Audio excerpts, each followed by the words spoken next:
You all know Butterfield House. So as it turns out, Mary may well have been living next door, even though it's 100 yards in between, to Betsy at Millgate House. So let's just see what Mary got up to. There's back in the 1841 census, you've got Henry Clark at the top, and down here we've got Thomas Holden and Mary. That is the sister. And you can see Mary's done her procreation duty. Look at all of this lot. 7 children. Now, you may be able to see there, Mary is 37, Thomas is 57. He's 20 years older than her, so was probably married before. He was also a landowner and had been there for donkeys, originally from Rathmell. His brother Henry used to own Hollin Hall, which in the last talk we talked about, the Towlers took over. And so if we just move it through to see what's happened to her, I don't spend too long on this. Thomas and Mary, loads of kids and a couple of grandkids. I would just like to point out this chap here, a servant called John Hayes. Is one of you John Hayes? Yeah. Right, remember yourself. We're going to come back to you later on. 1861, there's Mary and some children and a nephew as well. And then in 1881, which is where we were before, we're back to where we were before. So, Mary and Thomas and all of these children. Now, I'm not going to spend ages on these children. Oh, that's the following census where we were before. The brothers, you know I said they all were farmers and then their children were farmers. Well, the children were quite similar, except Henry was a farmer, farmed 500 acres and left $750,000 when he died. They were living in Skipton, so did very well. Equivalent today, still not bad, eh? Now George married a girl called Mary Ayrton, who was the daughter of Henry Ayrton, who run the Royal Oak in Settle, and this must have inspired him to set up a business as a spirit merchant, which he did. Thomas was also inspired this because he also became a spirit merchant. That's the gravestone for George, which is in your graveyard here. Thomas had married Alice Barker from Eldroth House, just along in Eldroth, wealthy family, and he also took over the spirit merchant business. His wife died relatively early, and in the next census they came back, you can see at the bottom, to Butterfield House, and Thomas lived there with his brother Henry. So it's all around these parts. One thing I will just say, Thomas, when he was farming, this came up. Theft of hay at Rathmell. Richard Lord, hawker, as in just street seller, was charged on remand before the magistrates with having on the 11th stolen from a barn of Mr. Thomas Holden at Rathmell a quantity of hay valued at about 1 shilling. Prisoner a few weeks ago appeared before the same bench on an almost similar charge, but he was on that occasion acquitted. Thomas Tomlinson gave some evidence, blah, blah, blah. A witness named Richard Parsons. Now, we've had a Parsons already. Which Parsons did we have? William. This was his son, Richard Parsons, a joiner of Rathmell, having given evidence. Mr. Robinson made a powerful address, blah, blah, blah. After retiring to consider their verdict, he was given 6 weeks' imprisonment with hard labour for stealing hay worth a shilling. Now, you may think, well, he shouldn't have done it in the first place, and he shouldn't. But I will tell you that Richard Lord worked in Upper Settle. He had 10 children and counting, so was obviously desperate to make ends meet. So, bit of rough time, but he paid for it this time, didn't he? Now, at the end of all that, we can look at those 2 houses, and we can have a nice story of Butterfield House, which is Thomas and Mary Holden, and then her sister, and then their children. And at Millgate House, we've got Henry Clark, Betsy Battersby, what a fantastic name. And then this was taken over by William Parsons in 1881, and then his son Robert took over later on. So that's okay. However, we haven't had the interesting thing about this family, which is Henry's other daughters. Now, sorry, Thomas and Mary's daughters, the Holdens at Butterfield House. They had 4 daughters, Margaret, Bridget, Alice and Betsy. Now Alice, we talked about in the last talk, she married a Towler, and She died after the birth of a child, which was not uncommon. The husband got in a Scottish governess to help educate the children, and you know the way these things work out.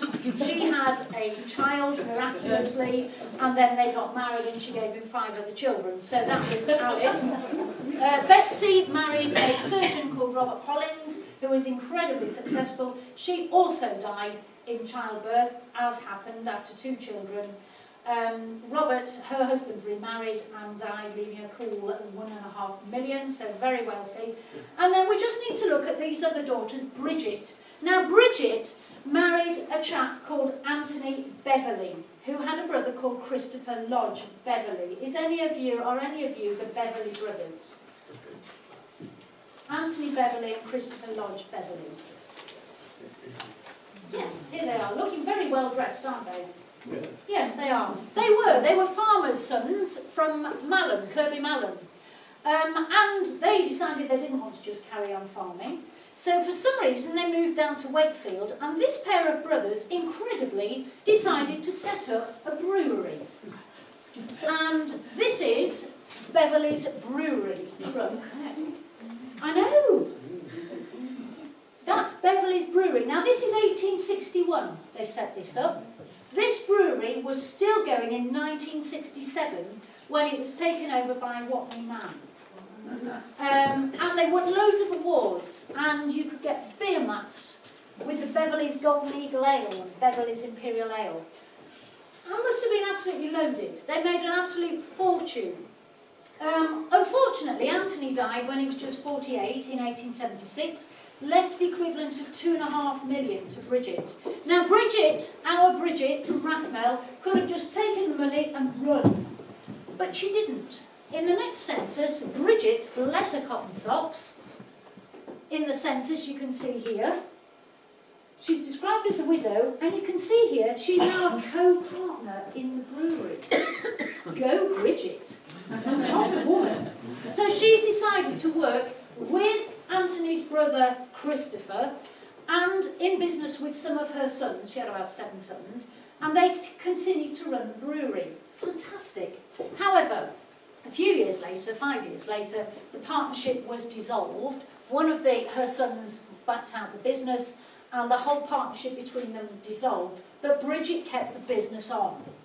Now, the other brother who'd set it up, called Christopher Lodge Beverley, died in 1887, aged 67. This was a special year because this was Queen Victoria's 50th Jubilee. And to celebrate the fact, Holy Ascension Church decided it would be really good to have a new peal of bells to ring in the church.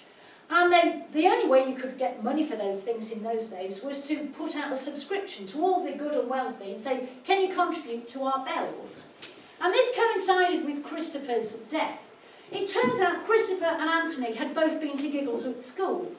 And Christopher's son must have heard about this, or they kept in contact with Giggleswick, and decided to donate a whopping amount of money, the cost of a whole bell, one of the 8 bells, to Holy Ascension Church.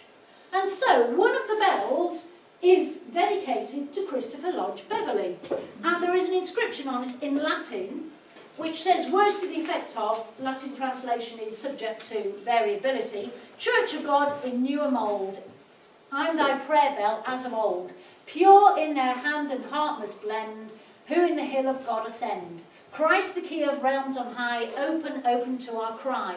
Voice and trumpet with one accord, tell of our ascending Lord. Peace to Britain, as would ye see, stand united loyally. When the priest's voice silent falls, loudly mine his people calls, hymn of pious name I sing, Christopher Lodge Beverley. It doesn't quite rhyme. Anyway, so there we go. He's got a bell named after him. I bet not many people can say that, can they? And that was the plaque attached by the vicar and the 2 church ones at the time. Now I have to say, excuse me, John Hanley. Oh, really? Yeah, relation of this lovely name. Anyway, so other things that happened. Bridget was robbed a few years later, and their son, George Augustus Beverley, I just quite like this, he adds colour to these stories. Many of the music hall profession will be sorry to hear of the death of Mr. George Augustus Beverley of Wakefield, who expired after a short illness. And you just don't think when you do these stories, oh, music hall profession. So how nice is that? How nice is that? Anyway, so the son, Thomas Henry Holden, Bridget's son, carried on the business till 1930, and then other heirs carried that on. So fantastic success story. Which leaves the other daughter, Margaret Ann. She was the oldest. This is the one that Mary was 6 months pregnant with when they got married. So this is Margaret Ann. Who is Margaret Ann? Margaret Ann. What does she look like on her picture? Studying hard. Studying hard, thinking to herself, what have I gone and done? Possibly. Well, she may well think that. In 1845, she married a chap called Thomas Blackwell. Is anyone Thomas Blackwell? Sorry. Thomas Blackwell? Yes? Yes. What does he look like? I'm not sure that's a very good picture, to be honest. Studious. Oh, does he really? He wasn't meant to. They got married in 1845, and a couple of years later they had a son called Joseph. But in the 1851 census, Margaret and Thomas Blackwell were living with Thomas's parents just outside Skipton, and the grandson Joseph was actually with grandparents here in Rathmell, which is a bit strange. Even stranger was that, and they actually had another daughter a year after the census as well. Even stranger was that in 1858, studious or not, Thomas Blackwell was found in a second-class cabin on board the ship Cornelia Lawrence heading for America.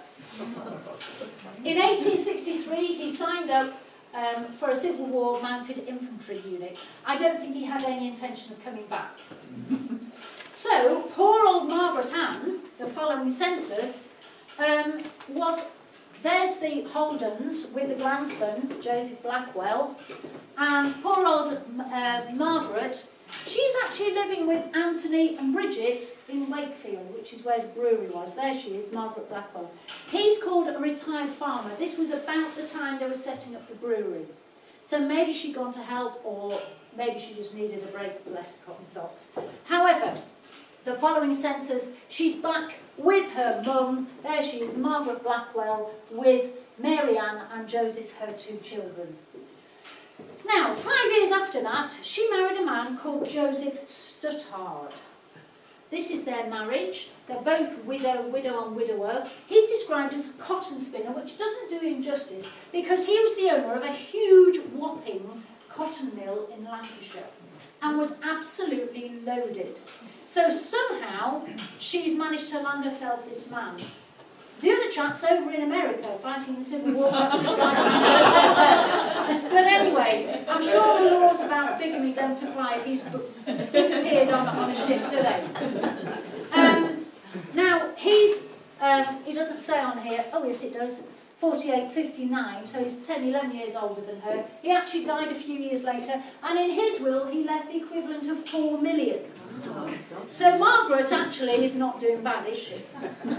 He also comes across as a very nice chap. There's a really nice article here. This is an obituary for somebody else, who says he was a great favourite with the late Mr. James Stuttard, who often would take him from his work to play his double bass at a private party at his residence at Myrtle Grove.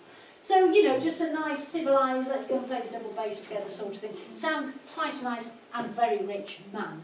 Now, Margaret Ann stayed in Manchester and died aged 78 in 1903. Now, she had 2 children, Joseph and Mary Ann. Joseph, unfortunately, died aged 28, still in Rathmell. But Mary Ann married what we should call an entrepreneurial optimist. Is anyone admitting to be Thomas Hampson Brown?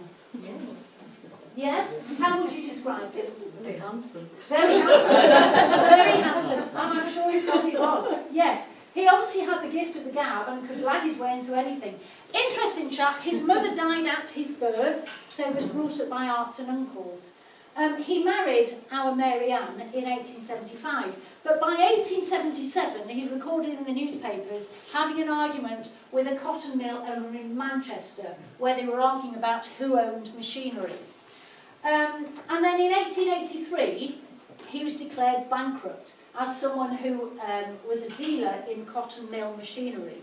So don't quite know what went on there, and it's not the end of the world, but he's already bankrupt, even though he's only just got going. Now, some of you will recognise this place if you know Derbyshire. Lathkildale. Who's been to Lathkildale in Derbyshire? Beautiful place, isn't it? Now, the place is riddled with mines, and in those days it was lead mines they were particularly interested in. And there was a mine called Greenswood Mine, which is in Lathkildale. In 1884, there was a serious fire. It was uninsured. The owners just had to get rid of it and sold it. And Margaret Ann, whose husband, as John Stuttard, died recently, leaving a £4 million, decided, oh, I could buy a mine. And the reason she decided she could buy a mine is because Thomas Hampson Brown, bankrupt, very charismatic, said to her, oh, mother-in-law, how do you fancy buying a mine? Because I could run it. And she did. So there are a couple of newspaper articles. The Greenswood Mining Company has been set up, formed with this. Now, the reason he wanted her to do this is because he tried to buy it and it wasn't going quite as well as expected.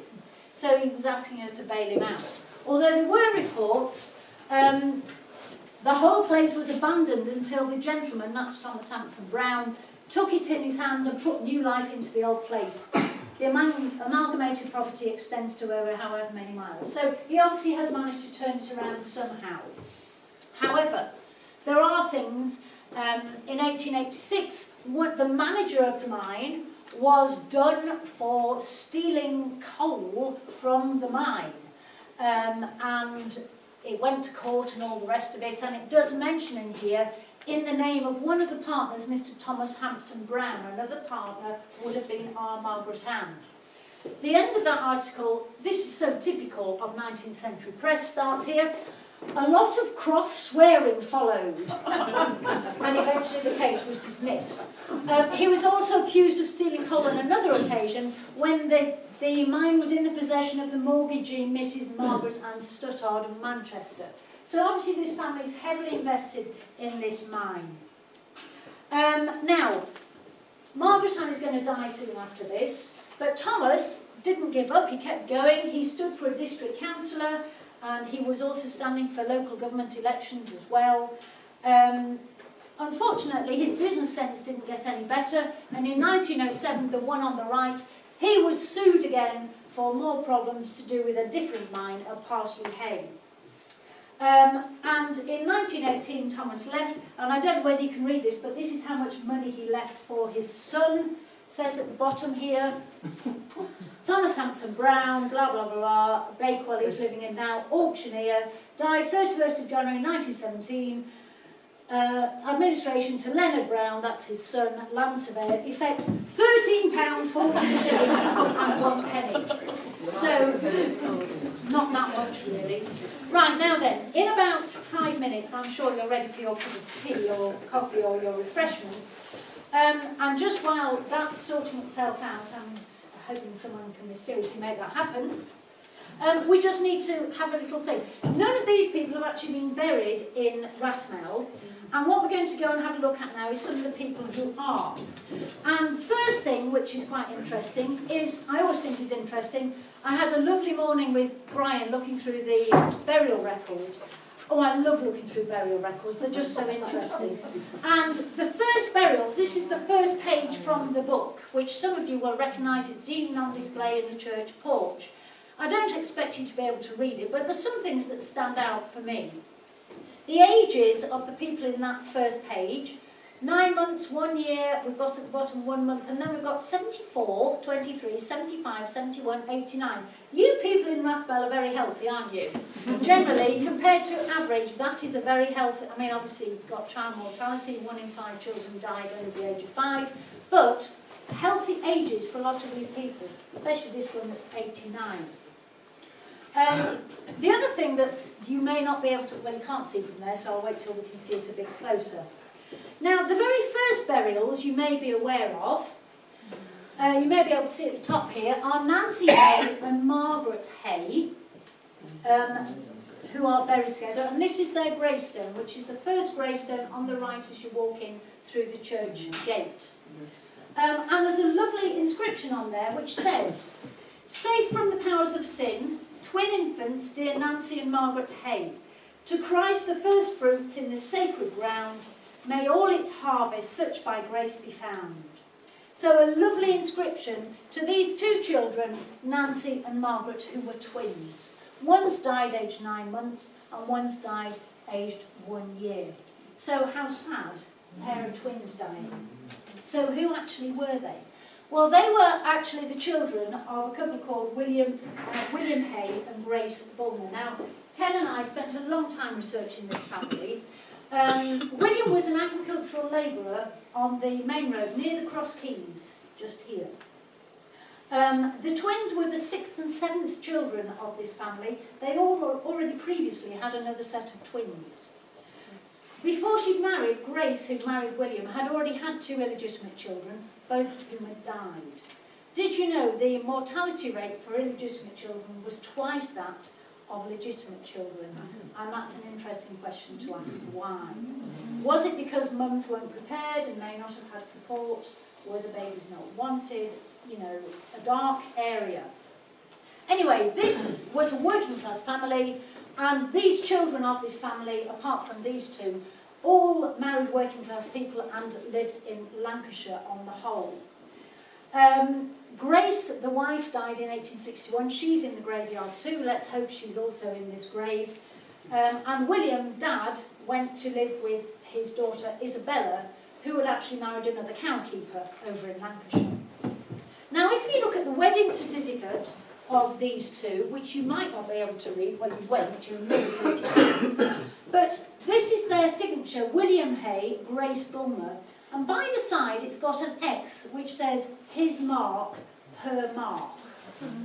What does that mean? They couldn't write, they couldn't read or write, so instead of giving it a signature, they just put their mark.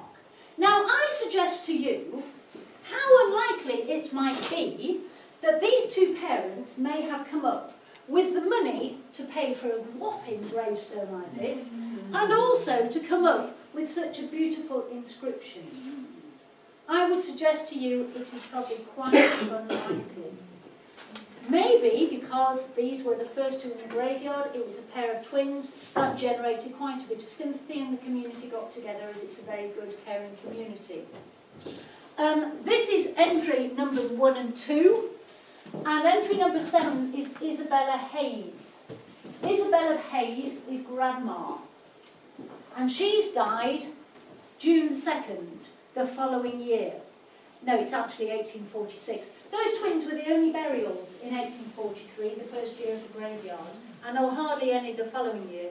Isabella died in 1846. Look, she's the 89-year-old. Go Isabella. So let's hope she's in the same grave. Where have we heard the name Hayes before? Yeah. Who was he? This is John Hayes. John Hayes, yeah. Can you remember what he was doing before? He was a come on. I know, it's like that. He was a servant to Thomas and Mary Holden. And that is another son of this family. Now, he was John Hayes, Hayes. Isabella is Hays. The twins are Hey. Now, when a lot of people are illiterate, spellings just didn't matter. But actually, for this family, the majority of references were Hayes, and so was John. Yeah. So, even if this may not have been put together by the parents, someone's decided the spelling of their name is Hey. Who knows? But quite an interesting first inscription. The other burial after Isabella here is John Towler, who was the child of the people we talked about last time at the Cross Keys, the Towlers of the Cross Keys, who died when he was just 1 month. Anyway, those were the first burials at the graveyard, and we have lots more to go. So we shall leave it there, have a stretch. I'm beginning to get sun tan. So do have some refreshments. If you'd like to buy a book at this point instead of waiting till the end, Ken will be happy to take your money, of course. Or if you want to come and have a chat, it will be lovely to talk to you too. Thank you. We'll just have a quick break.